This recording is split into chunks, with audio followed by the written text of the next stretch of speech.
Last time I tried to do some planetary imaging of Jupiter with the RC, I thought I could use the Touptek camera, which would help me to get Jupiter onto the chip, and then by selecting a region of interest, a smaller region of interest, I'd be able to get the necessary speed to do some planetary imaging. As you know, the faster you can go for planetary imaging, the better normally.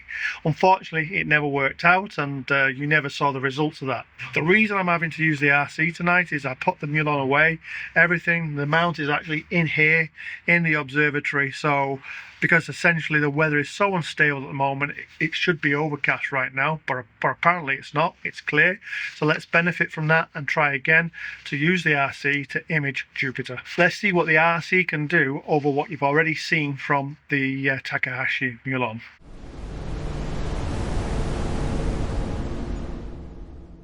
Now, whilst fundamentally these two telescopes are of a similar design, they are both Cassegrains, they are also different. You can see here with the RC it is faster at f8 than the Mewlon, has a bigger primary mirror at 355mm. However, it has a central obstruction of 42%. That's massive, and that will hurt the contrast of any planetary images. Whereas you can see, on the other hand, the CDK, the Mewlon, has a focal length of 2500mm at f10 and a central obstruction of 28%.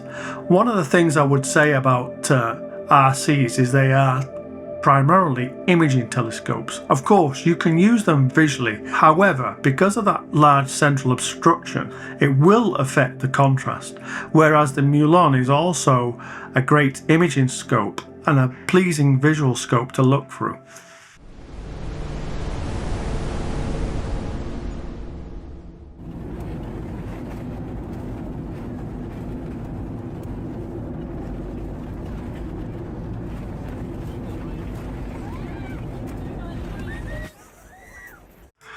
The weather also plays a huge part in planetary imaging. Whilst not as dramatic as that air flight, the upper atmosphere is very important for planetary imaging.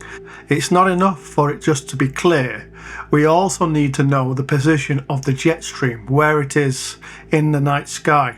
If it's directly over us, then trying to image Jupiter will be a fruitless exercise. It will be jumping around like a jackrabbit. So the position of the jet stream is very important to us, and you need to check this before you go out and start your planetary imaging session. You need to check whether or not the jet stream is in an ideal position.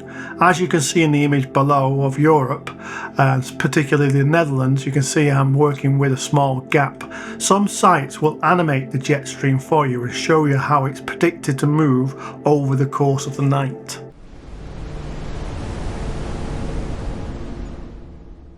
So this is the imaging setup I ended up on the night.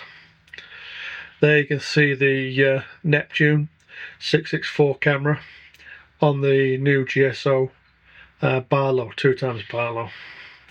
I once harbored the ambition to have a 16-inch RC in the observatory, but there was absolutely no way I would be able to get my head behind the eyepiece that was in that Barlow to center Jupiter. No chance. Sorry about the noise, I put the heater on. The main issue I had on the night was this Gemini focuser. It refused to focus for me, even though I downloaded the latest driver. So I had to focus using the draw tube, which worked quite well.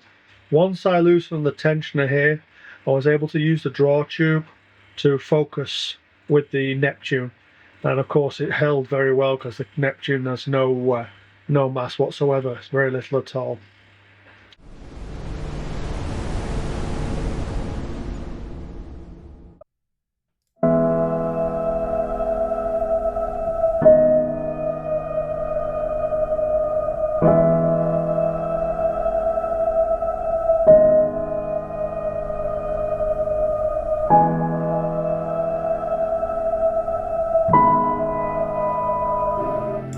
The golden hour, absolutely stunning, beautiful.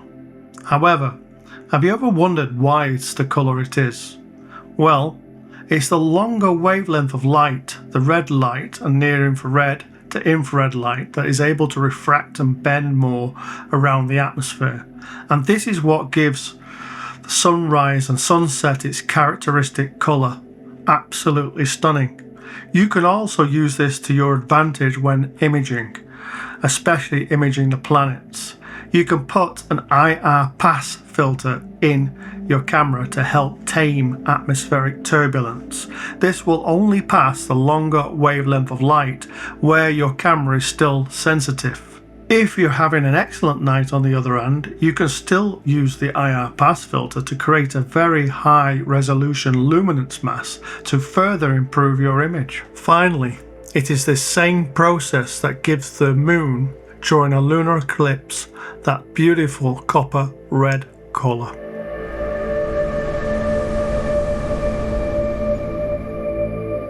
So AstroSurface is a new way to process your planetary images. It's a little bit of a strange program, but I do thank the people for developing it. What do I mean by a bit of a strange program? Well, basically, normally you extract a program and install it. However, with AstroSurface, you would just extract it and then drag those that folder and then place that folder on your desktop. So here it is. There's also an annoying issue, potentially. Sometimes it doesn't start first time. It throws a DLL issue. So more information. This just run anyway. It can throw a little bit of a DLL issue. If you close it and try and restart it again, for whatever reason, it will start properly the second time around. Strange. Maybe it's just my experience, but just be mindful that it could throw a DLL error when first starting. If you close it and retry it, everything should go okay. This program does everything. It's one program to do all your planetary image processing. So let's go Files, Open, and now you can see you can open AVI or the SURF files that we normally save for our imaging sessions. Now mine are on my backup hard drive, and I can find Jupiter, and I can just pick a nice file. Let's pick one that's later in the evening, one of the bigger ones. Let's pick this one. Open. So it'll open inside, as you can see, and here is Jupiter, my capture. Now normally you would use if like me you're been doing planetary imaging for long enough, you'll probably use a fair few Registacks 5 and 6, maybe even shed a little tear when Registack 6 became unsupported, and even kept it around still as a program on your desktop just for the wavelet sharpening. Not mention any names here, but that's exactly what I did. AstroSurface does everything. So basically now you have your video file loaded, what you can do is say register. And then we say OK, detect, and you notice it places 2 boxes around the planet, so it's already detected it. So now we can literally say it should already be set up. Just quickly check that we are looking for either stars or a disk or surface. So you see there algorithm S or C. We want it on C. We want to look at a surface. We're looking at a planet. And now we can say analyze. And we can let AstroSurface go and do its magic. In the same way AutoStaccatum would analyze your images, so will AstroSurface. And just like Registacks of old. Now I'll speed this along in the video so you don't have to sit here waiting for this to happen on my ancient computer, which is, by the way, been put back to Windows 10. Especially this last week of February with all the problems that have been happening with Windows 11. Yeah, I've decided that it's far better to have an unsupported version of Windows 10, than an actual supported version of Windows 11, considering the support that they're giving you is shocking.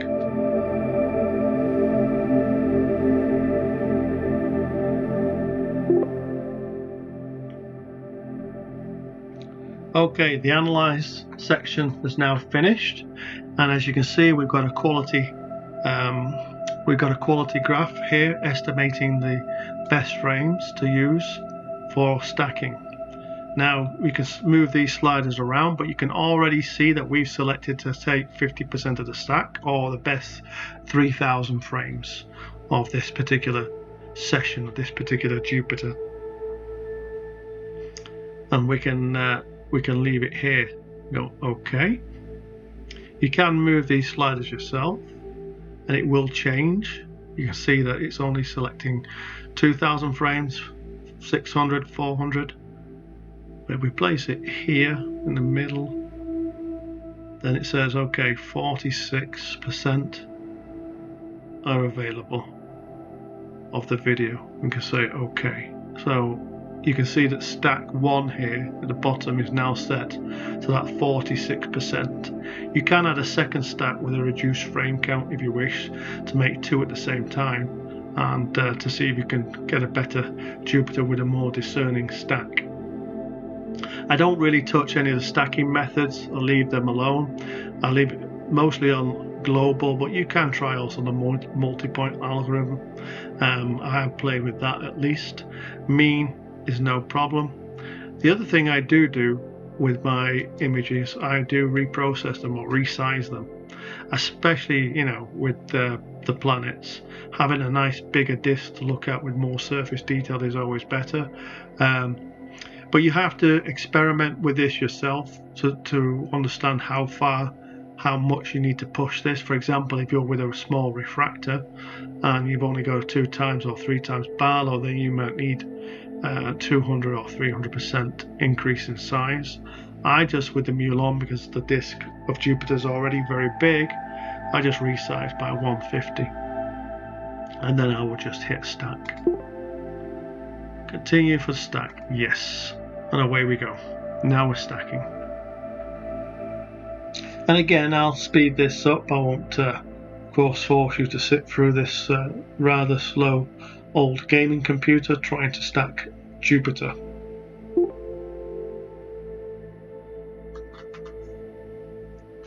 Okay, now Jupiter is stacked. Now this again is a little bit of a quirk of this program, because you're left here, and what you have to do now, because this window is still open, you don't need to exit it. You just come over here with a pop-up window which shows you the stack of Jupiter here, and just click edit. Then it says OK, analysis is still open, and then say close it, and then say yes. And now we have our stacked Jupiter looking already quite nice. Staying in the same program, AstroSurface, we can now jump into wavelets. Now the wavelets took a little bit of time for me to get used to. Again, I'll be honest, I'm an older guy, and I was very happy with the way Registack 6 worked with its wavelet registering with the wavelet bar, and I used to have those bars set just perfect for my preferences. But this is you have here high frequency wavelets and low frequency wavelets. You have some deconvolution, the Wiener deconvolution strength here, noise artifact reduction here, but you also have smoothing at the final stage here at the bottom. So you have the final noise smoothing here at the bottom as well.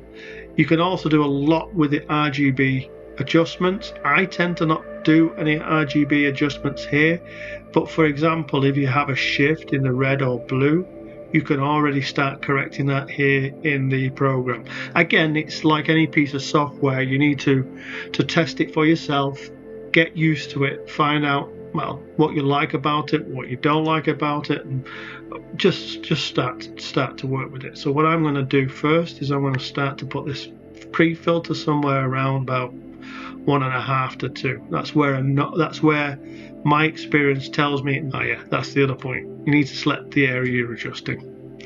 So now, instead of processing the whole image, we're just processing in the square, which is around Jupiter.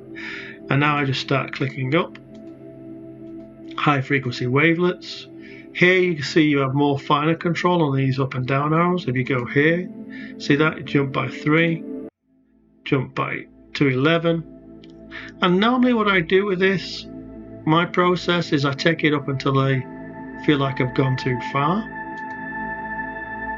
So we're getting very nice now, but maybe, there you go. There, so you can see there, that one extra click has, for me, taken it too far. So what I will do now is I take that back one, which was on 23, and I might now just go up to maybe 21, 22, so 21, and that is set for me. Then we can just do the fine adjustment on the second slider now, which is on 80, and again just keep clicking until you feel like it's gone too far. I feel that's still okay. And now I'm going to do the low frequency. This again will be just keep clicking. I think that's too much. Maybe one more. Maybe just another more. Yeah, that's too much. So go back one. And that's already too much, you see. The size that you set kind of magnifies the effect of the strength. So there's an interplay between these, so you just have to, it's like anything, just tickle it until, just keep playing with this until you're happy with the image it's producing. Now you'll see, like any sharpening process, let's put some deconvolution in, sorry, and I'll come back to the sharpening process. Too much. I normally end up between 2 and 3, being honest. And we'll set it on 2. And now what I'm going to do is, sorry, let's come back. So I've now set the deconvolution as well. You could have done that earlier. Maybe dial back the high frequency, come back up, adjust a touch, and you can see how it works. So I'm happy there with this image of Jupiter now at 20, but as I was about to say before, like any sharpening process, it does make the image now look a little bit more grainy, and what you need to do now is to decide on how much noise reduction you want. Now you can select the different types of noise reduction here. I tend to prefer this X2 noise reduction. I think it's a different smoothing algorithm, adaptive algorithm, and then you just have to move the slider up until you're happy with it, the way Jupiter looks. And so, you know, it's a basically now what you're deciding on is how much grain versus detail you're willing to accept, and I think that is there. That would be an acceptable image. Of course, the color cast is not right. It's too green here because of the color camera I used. You can do that here in the gain. So essentially we need to take the gain of the green down and probably push the gain of the blue up. That looks better already. And maybe some gain on the red. And there you go. That is already a very acceptable image of Jupiter for me. So this is how you would use AstroSurface. Have a play with it.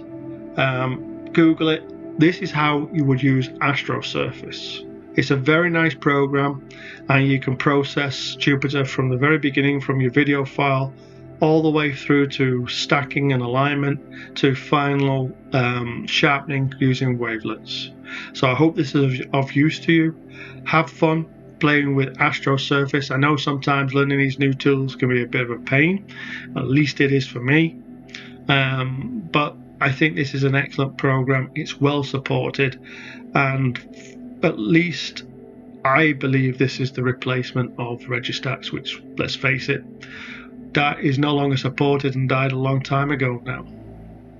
So long live AstroSurface, and rest in peace Registax 6. Here is the final image that I processed using AstroSurface. If you made it this far, I thank you kindly for watching, and would like to ask the 90% of you who watch these videos who are not subscribed to please give me a like and a subscribe. Bye for now.